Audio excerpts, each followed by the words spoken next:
Welcome to the Beast of Bourbon podcast with your hosts, Jeff, Joe, Mark, and Riley. Each episode, we will discuss topics related to bourbon, as well as anything else that pops into our head.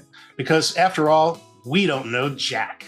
On a more serious note, if you have a friend or loved one who has a drinking problem, please know there are resources available to help you. Always drink responsibly. Well, welcome everybody to episode 0 of the Beast of Bourbon podcast. I am Mark Manfredi, joined by my hosts, Joe Holland, Riley Heldenfels, and Jeff Cohen. This has been something we've spoken about doing for quite a while, kind of rambling it around our brain, and we finally actually worked on this, which is surprising that you put 3 of us together to actually do work. Actually, you know what? I think this was first talked about at the Rat. At the Rat? Yeah. You mean when we were back on campus? Yes, didn't we? Sure, absolutely. We knew the internet was going to get invented. Oh yeah. Oh, exactly. Yes. Well, that was just prior to Al Gore inventing it, right? That's exactly. Right. That's right. He stole our idea. Oh my God. Son of a gun. So as Joe alluded to, 3 of us went to college together. I don't know if you can guess which 3 of us did, and one of us didn't. But that's how the 3 elder beasts all met. I met Joe, coincidentally. We were freshmen on the same floor. I don't even know how we got on the topic, but wonder of wonders, we share the same birthday. It explains a lot. It also makes being friends with you both a lot easier. Yeah. So. Kind of easy to figure the 2 of us out with once. Well, Jeff, what floor were you on in freshman year? Do you remember? I want to say second in B, dorm B, second floor? East or west? I didn't realize there would be navigation involved today. Closer to Alumni Hall or further away from Alumni Hall? Closer. All right, so that was west. Okay. West, young man. No, we were third west. Now they all have names. Yeah, I can't remember. Because somebody got remember names back then. Well, somebody got smart and charged donors to put their names on. Yeah, right. All right, well, before we get in, gentlemen, let's toast to our new adventure. Yep, to our new adventure. We will we'll be tasting each time. And I have Blanton's today. Very nicely done. A fine choice. Riley, what do you got going? Got the Angel's Envy that you got from me. Nice. That may come up in a later episode. Yes, that will be. I am drinking Eagle Rare today. Ah, very nice. Eagle Rare and Blanton are 2 of my favorites. They're in the top 5. Yep. And no surprise to either of you, High West. Yeah.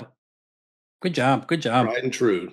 So yeah, this all started the 3 of us had not been together since Quinnipiac, but the 2 of the 3 of us have all gotten together over the years, and I believe it was April of 2023 when Quinnipiac hockey team won the national championship. We decided we were going to go back for the banner raising. So another toast to Rand and the boys from that team.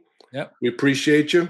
And so we went back to school in October and stocked up on, I believe we had Widow Jane. Do we have Hudson too? No, we almost didn't put it back. We had High West. Of course. And I'll remember it at some point. And then during the visit, we had a donation. Yeah, we were gifted. We were gifted some Woollett. That's right. Yeah. With a funky bottle. Yes. So, did we have Bib and Tucker too? There's probably pictures. That's a few brain cells ago. Somewhere. Yeah. Anyone listening now is like, okay, but no one cares. Nobody cares. Yeah, like no one cares. You forgot the name of the bottles. Let's just keep moving on here, people. Yeah, well, that's going to be a reoccurring theme, forgetting things. Yeah, exactly. Thank God we have somebody with a young brain in our midst. Yeah, so as we were getting together down at Quinnipiac, we decided, let's pursue something a little bit more together. And we just someone gave me the idea want to do a podcast? And we're like, yeah, why not? And that was pretty much what we did. And we talked about it quite a bit for a while. And then gradually talk got into a little bit more formal, and we started writing things down and actually coming up with some ideas, and did a bunch of research and some looked at some other podcasts to get some ideas. And we realized that we were great on the ideas part, but crap on the technical part. And I said, I know a guy. And Everybody's got to have a guy. Everybody's got to have a guy. You know, I don't care what you're looking at. You got to have a guy for this stuff. And fortunately, we have a guy in Riley who actually knows this stuff and actually will make us look good at some point. Yeah. Oh, that's a lot of work, and that's a big ask. Riley's in charge of our tech department. Yes. Yeah. He is the brains behind the beauty here, if you would say. Mark just found me on the street one day and took me in and taught me how to use a computer. So here we are. Yeah. He was texting my daughter, so I figured he'd be all right. So that's how we got to this point here. Generally, you're going to hear a lot of bourbon-based conversation and topics, as Joe alluded to. We are going to include some tastings as we go along, and also too pretty much anything else that pops into our head, bourbon or non-bourbon related. Again, the three of us have a long and endearing friendship to pull on and go through. We may see other guests added to the podcast, or maybe some mystery guest phone calls. But we'll try to keep this brief and entertaining, and hope you all will come back for more episodes. Yeah, these are guaranteed to go off the rails and get sidetracked. So yeah. I believe the word used earlier in the podcast was rambling, and that seemed very appropriate for us. Yeah, that should be pretty good. All right. One thing we do need to talk about is, how do we all get into bourbon in the first place? I'm happy to start. I don't remember the exact moment when I got into bourbon. But I do recall being a reformed Scotch drinker, and that was an evolution over the course of many years. Scotch. I think Scotch was my gateway drink into brown liquids. And at some point, I got into, my recollection was getting into High West Rendezvous Rye. And that led me to all their other spirits, which are quite good. And now their bourbon is pretty much my favorite. And if I go into the liquor cabinet, there's a lot of Scotch that's still in there. So I left it behind. Joe, how about you? Well, similar to you, Jeff, years ago, I started with Scotch, though I didn't drink it all that much. And then I switched over to whiskey when I'd go on vacation. From wine, and then started drinking more whiskey. Would drink Gentleman Jack occasionally. That was one that I really enjoyed. And then actually, it's Mark's fault I got into bourbon. I get blamed for a lot of shit. Well, this is a good one. We were deciding what to drink. This was going to be the first time we rented the house at Champlain, and we were deciding on what to drink, and you suggested Bullet. And so that was really the first, no, it wasn't the first time I drank bourbon, but it was the first time I really got into it. So I believe we enjoyed that bottle of Bullet that weekend, and that's what started it all. Was there just one bottle? I'm finding that hard to believe for you. Actually, yes, there was. Yeah, that first year, I think that was it. That was kind of like, oh, we like this. We should do more of this. Yeah. And then lesson learned that you needed a bottle for every night. Well, is that kind of how it evolved. Yeah, that first night of bourbon, I seem to remember quite a bit of it being missing the next morning. So I think I've seen photo evidence of the empty bottles at the end of your trips. Yeah, well, we've evolved. Yeah. So, and the trip has gotten longer too. What started as a long weekend is now basically turned into a week. Seems appropriate. So you have to have supplies. We'll probably be recording an episode when we go back there in the early summer. That will be fun. So, Riley, how'd you get started in bourbon? My first kind of taste was just your classic Jack Daniels. My dad snuck a little bit into my eggnog one winter, and Yay, Dad. unprompted. So that was like a big bump. Seems like good parenting, if you ask me. Right. Solid parenting. And you were 12, Riley? Oh, younger than that. No. in college, became very fond of Maker's Mark, and my taste matured from there. Wait, so during college you were drinking bourbon? Yeah, Maker's was like really popular in the fraternity circles that I was in, so got well acquainted. Jeez, I get teased around my own house that I drank rum and coke during college because I didn't like beer. So you were way more sophisticated and advanced than I was at the same age. Clearly. Yeah, I started bourbon because I was just looking for something that didn't fill me up as much as beer. Right. I mean, I am trying to watch my figure, you know. And I don't get me wrong, I still like beer, but man, I've really come to enjoy the brown liquid, as Jeff called it. And again, there's what my favorite one is it's going to sound corny, but it's pretty much the one in front of me. I like certain ones more than others, but I don't not like ones. I mean, I'm learning about this bourbon stuff as we go along. There's so much to it as far as how it's made and what goes into it and what develops all the different flavors, which we'll talk about in future episodes. But I just kind of find bourbon interesting and I really like it. And it's just going to be something I know I'll be looking forward to learning about more as we go forward. And when we did the bourbon trail, you were like the aficionado suddenly. Yes, we consider you the master taster. Yeah, well, you can taste all the different flavor notes, and Jeff and I are like, yeah, it tastes like bourbon. Yeah, I'm a regular sommelier. Yeah, you are the man when it comes to that. We should get you a little chain with a little cup thing that actually I'll just have a little dram glass hanging from it. So, yeah, it's interesting because you talk about liking the different, going down the path, and the two that really interest me, like High West, because I told you afterwards that when we went out after the trip, I was not impressed with High West at all, and I gave it, and it took about a year later, I gave it another try when I was out.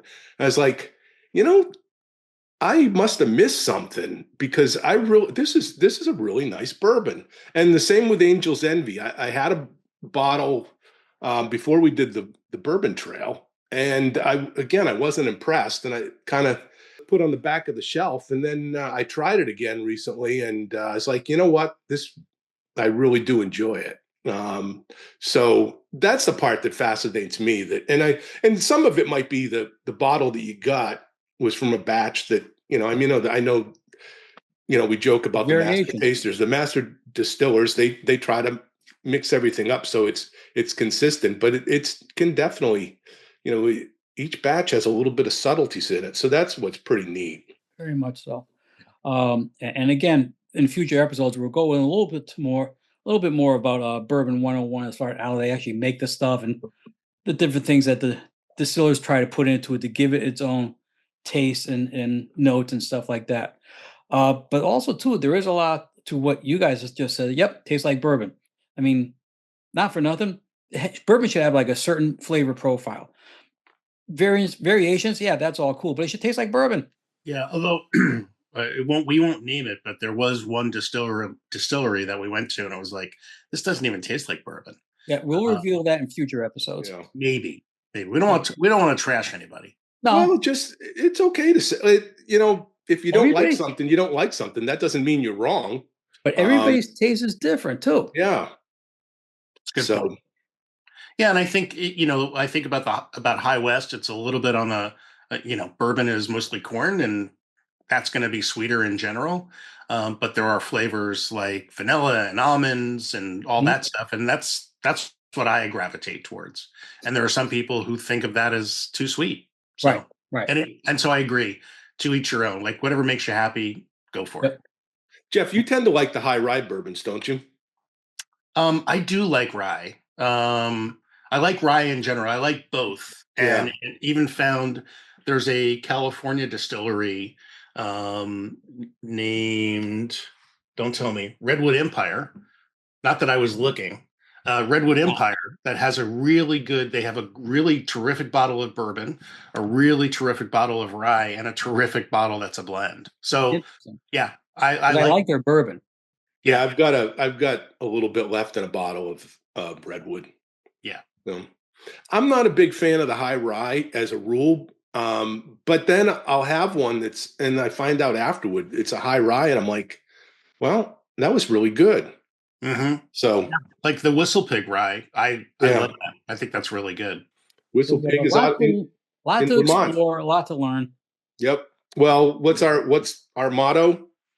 We don't know Jack. No, we don't know Jack. But we are willing to learn about Jack. No, not maybe not so much Jack.